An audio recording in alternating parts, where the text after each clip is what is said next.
Have you ever found yourself wondering, is it still possible to find real companionship after 60? Not just someone to sit across from at dinner, but someone to truly share the rhythm of your days, the quiet of your evenings, the stories that only time can shape. My name is Richard Lawson. I'm 65 years old.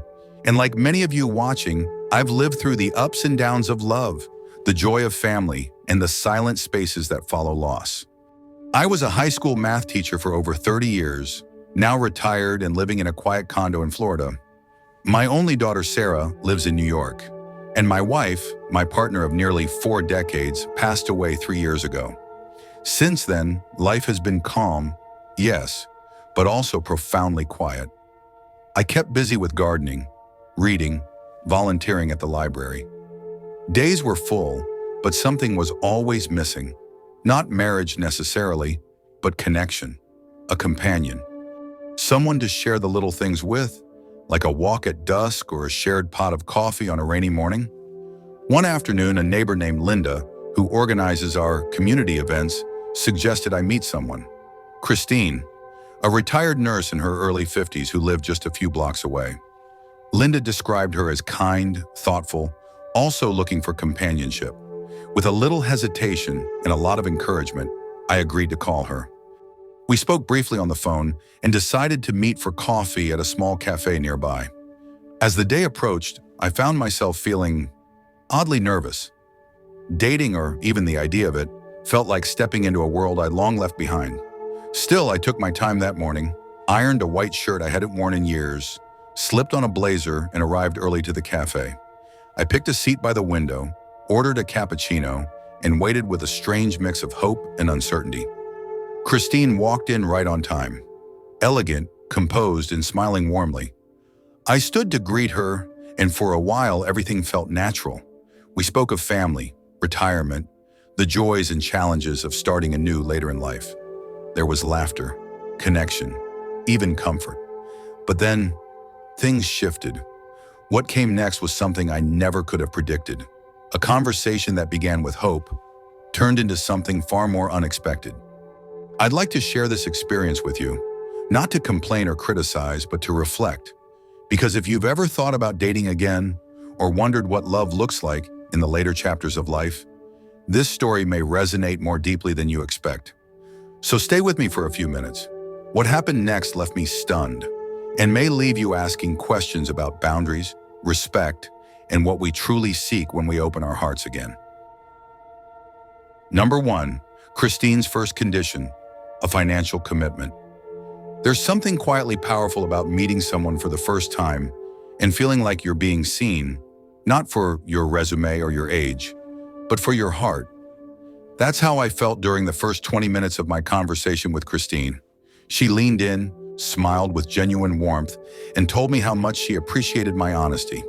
That kind of openness is rare, she said, her voice soft but sure. I appreciated that.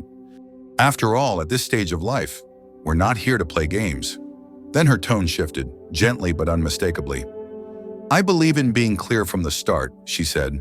I've been through too much not to be. And with that, Christine introduced what she called her first condition for any relationship she pursued. She proposed that if we were to explore a real connection, we should begin with a 6-month trial period of living together. At first I thought, well, that's unconventional, but not unreasonable. Many couples these days want to test compatibility before making bigger commitments. I've read stories about it, and even my old neighbor Harold moved in with someone new last year for similar reasons. But what came next caught me completely off guard. Christine explained that to begin this arrangement, I would need to deposit $20,000 into a shared account, not for rent, not for bills, but as a show of serious intent. A financial gesture, she said, to prove my sincerity. If things didn't work out after the 6 months, she promised she'd refund a portion of the amount, prorated based on how long we'd lived together. I'll be honest with you, I didn't know what to say at first. I just sat there, cappuccino in hand, trying to maintain a calm expression while my thoughts scrambled for meaning. Now, it wasn't just the money, though $20,000 is no small sum, especially in retirement. What unsettled me was the principle, the message behind the request. Could sincerity really be measured in a dollar amount? Could trust be proven with a bank transfer? I took a breath and tried to give her the benefit of the doubt. Maybe this was her way of protecting herself. Perhaps in a past relationship, she'd been taken advantage of, emotionally or financially. And this was her attempt to create security and fairness. But the more I sat with it, the more something deep inside me pulled back. I thought about the values I've always believed in: mutual respect, shared laughter, slow mornings reading together, evenings tending the garden, the unspoken understanding that love, especially in later life, is a gentle unfolding, not a business contract. Christine's condition turned what could have been an organic connection into something that felt transactional. It reminded me of a moment years ago when my friend Robert, another retired teacher, had started seeing a woman he met through a community center. She was kind at first, but within weeks began asking for small favors that slowly snowballed into financial dependency. Robert, generous to a fault, didn't see the red flags until it was too late. It wasn't the money he lost that hurt him most.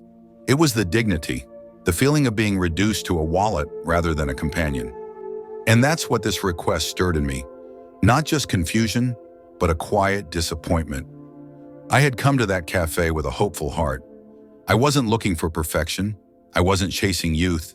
I simply wanted connection, a hand to hold during evening walks, a voice to share memories with, someone to laugh with at the absurdity of modern commercials. Christine seemed to have drawn a map of our future already, and every path, it seemed, had a toll booth attached. I didn't interrupt her. I let her finish. I believe people deserve to be heard, especially when they speak their truth with conviction. But inwardly, I was already beginning to question, is this the kind of relationship I want to invest my heart and my peace in? That question, more than the money, lingered the longest. At our age, we carry both the weight of experience and the wisdom of perspective. We know what it means to build trust brick by brick, and how quickly it can crumble when fear or control sneak in through the back door. Relationships in our later years should feel like a porch swing on a quiet afternoon, not a courtroom negotiation. And yet, I didn't walk out. Not immediately, partly out of politeness, partly because I was still trying to understand if perhaps I was being too cautious, too protective of my solitude. But even as Christine moved toward her second condition, I felt something inside me growing quieter. Not angry, not judgmental, just a steady realization that our definitions of love might live in different worlds. If there's one thing I've learned since stepping back into the world of dating, it's this: you can admire someone's story without wanting to write your own alongside it. Number 2, the second condition, a grand Hawaiian getaway. After we had navigated the topic of the $20,000 commitment deposit, I honestly thought things might slow down, that perhaps Christine had simply needed to get the most difficult topic out of the way first. I took a sip of my now cold cappuccino, trying to refocus, to stay open-minded. After all, we each carry different histories, shaped by different heartbreaks and hopes. Christine smiled again, then leaned forward, eyes shining with excitement. For my second condition, she began, I want to share something that's been on my bucket list for decades. She described Hawaii. The way she said it, it wasn't just a destination, it was a dream. One painted in soft sunset colors, sea breezes, and the distant call of ukuleles. She spoke of long walks on warm beaches, flower lays, scenic helicopter rides above volcanoes, and candlelit dinners under the stars. And she added with a laugh, a professional photo shoot to capture the magic of it all. Now I'll admit, it was a lovely vision, and I could see how much it meant to her. For a moment, I allowed myself to drift into that picture. Two people later in life, dancing on the sand without caring who was watching. It's not that I didn't appreciate the sentiment, quite the opposite. I respect the beauty of dreaming. But then, as she continued, the dream started to take a different shape. Christine clarified that the trip, flights, accommodation, dining, excursions, and even the photographer would be entirely my responsibility. She would take care of the planning, of course, so I wouldn't be burdened with the logistics. All you need to do, she said with a wink, is relax, enjoy, and cover the costs. I smiled politely, but inside something shifted. My thoughts raced, not out of stinginess, but out of genuine concern.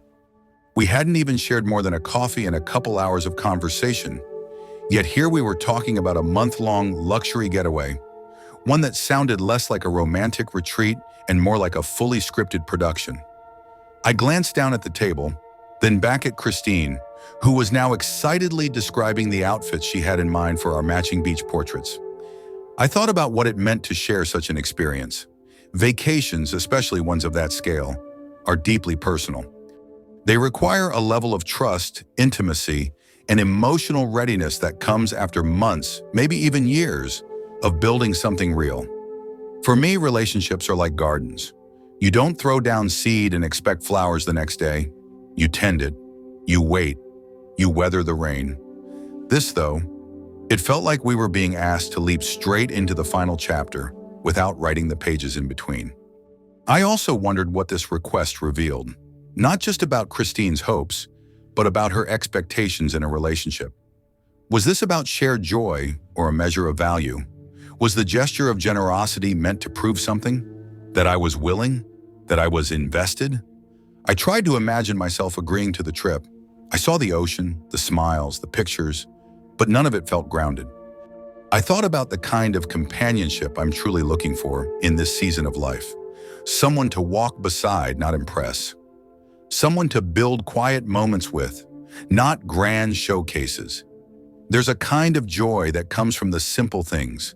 Making dinner together, tending to a garden, holding hands during an evening stroll.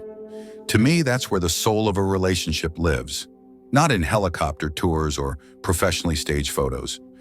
And while I completely respected Christine's desire to create memories, I couldn't ignore the unspoken pressure.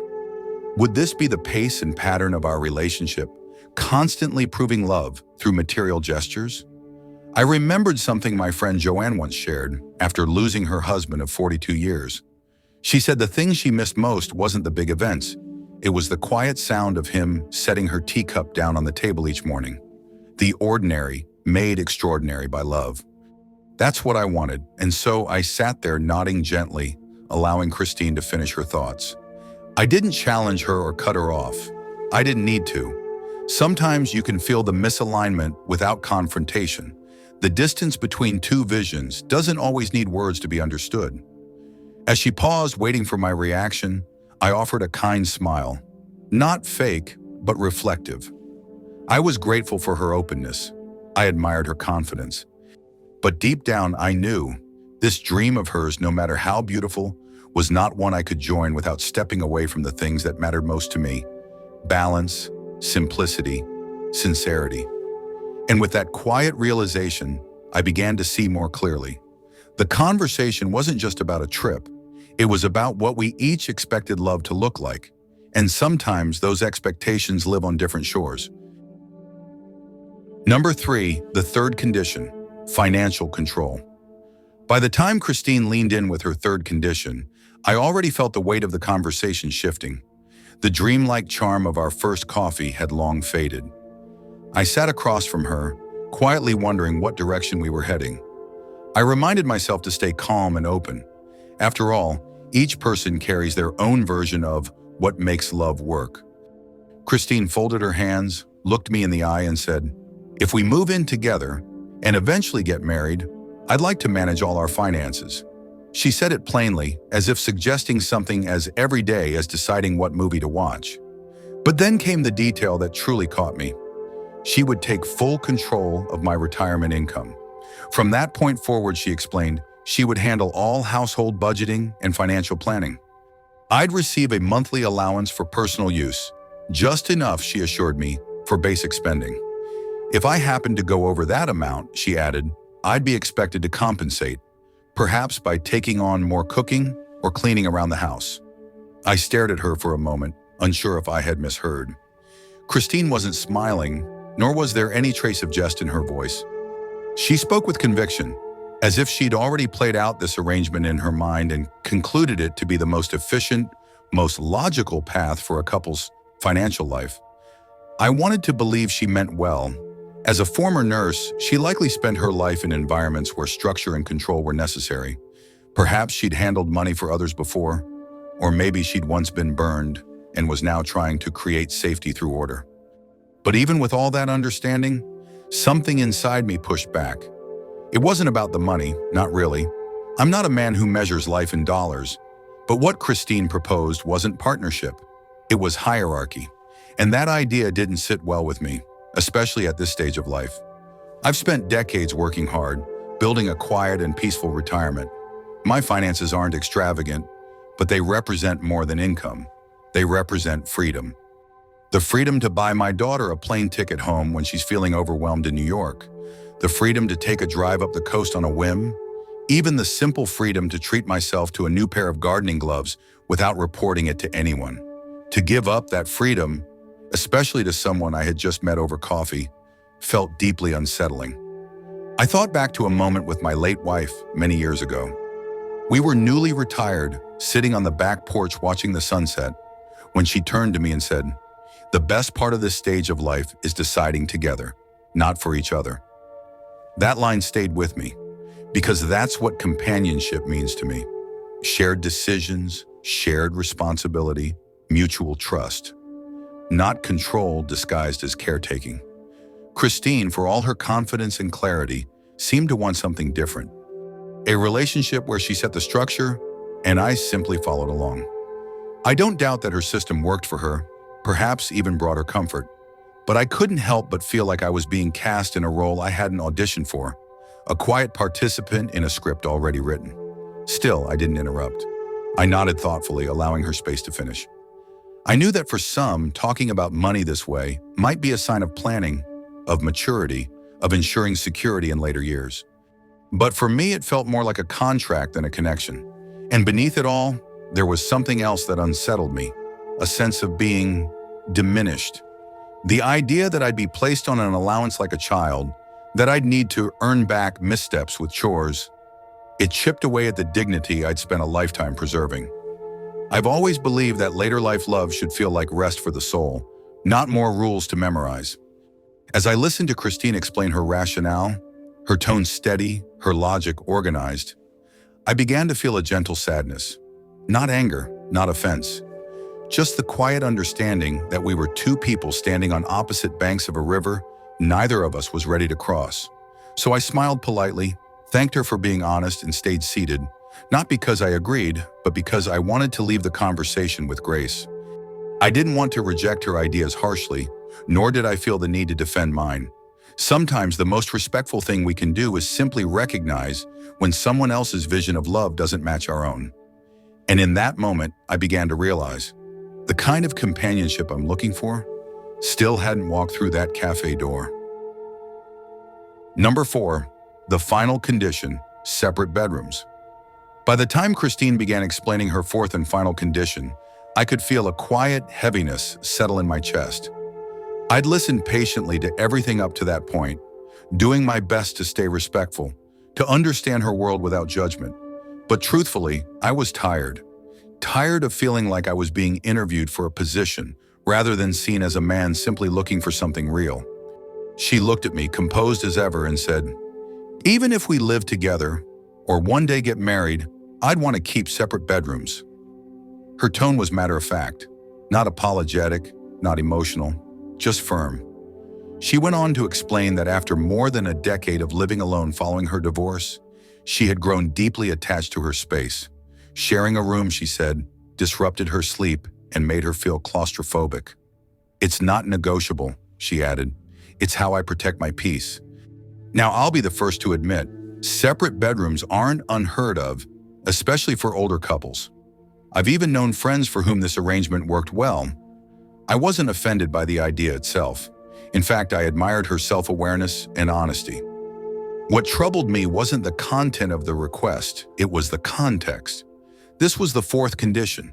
4 non-negotiables, delivered back-to-back, like a contract being drafted over coffee. Each one in its own way placed control, boundaries, or obligation in front of connection. There had been very little space for compromise, no real invitation for shared decision-making, just a blueprint she had built long before I showed up. And with this final term, the pattern became unmistakably clear. As Christine finished and looked at me expectantly, I found myself reflecting, not just on our conversation, but on what I truly wanted in this chapter of life. I hadn't come here to check boxes or prove my commitment through money, travel, or surrendering my independence. I had come here hoping to find a spark of something honest, a kindred soul, a companion, not a controller. I thought about the life I'd carefully built after losing my wife, the calm I'd found in early mornings tending the garden, the joy of phone calls with my daughter, the peace of knowing I could make decisions freely, without fear or pressure. Christine's vision of love, though perhaps valid in her eyes, didn't match mine. Her requests, though presented as preferences, felt more like rules, ones I'd need to obey in exchange for connection. And while part of me sympathized with her need for space and structure, I knew deep down that what I was looking for was something softer, something built on trust, not terms. So I took a moment to breathe. Then, as gently as I could, I looked her in the eyes and thanked her. "I appreciate you being so honest," I said, "truly, but I don't think I'm the right fit for what you're looking for." Her expression shifted, surprise, then a polite nod. No anger, just the quiet understanding that sometimes two people are simply not meant to walk the same path. I offered a kind smile, made up an excuse about needing to get to an appointment, and we parted ways. Later that afternoon, I sat on my porch with a cup of tea, replaying everything in my mind. There was no bitterness, just clarity. Christine and I weren't compatible, not because either of us was wrong, but because the kind of peace I've worked so hard to protect can't be traded for rules, however well-intentioned they may be. And that's something I wish more people understood about love later in life. Solitude is not the enemy, but sacrificing your peace for the sake of companionship, that's a cost too high. If love comes again for me, I hope it will feel like coming home, not like filling out a checklist. And if it doesn't, I'll still be okay. Because there is dignity in knowing who you are, and the quiet courage to walk away when something doesn't feel true. In the days that followed, I found myself thinking, not just about Christine, but about what it truly means to seek love later in life. Many of us carry wounds, memories, and a quiet need for safety. It's only natural, but real connection isn't built on conditions. It grows from kindness, shared values, and mutual respect. If you're stepping back into the world of dating, my message is simple. Know your worth, trust your instincts, and never settle for anything that robs you of your peace. If this story resonated with you, consider subscribing, because here we talk about life, love, and second chances with honesty and heart. Drop a quick comment below. Would you stay? And let's hear your thoughts. And remember, it's never too late to choose joy, to protect your peace, and to believe that something beautiful may still be ahead. See you in the next story.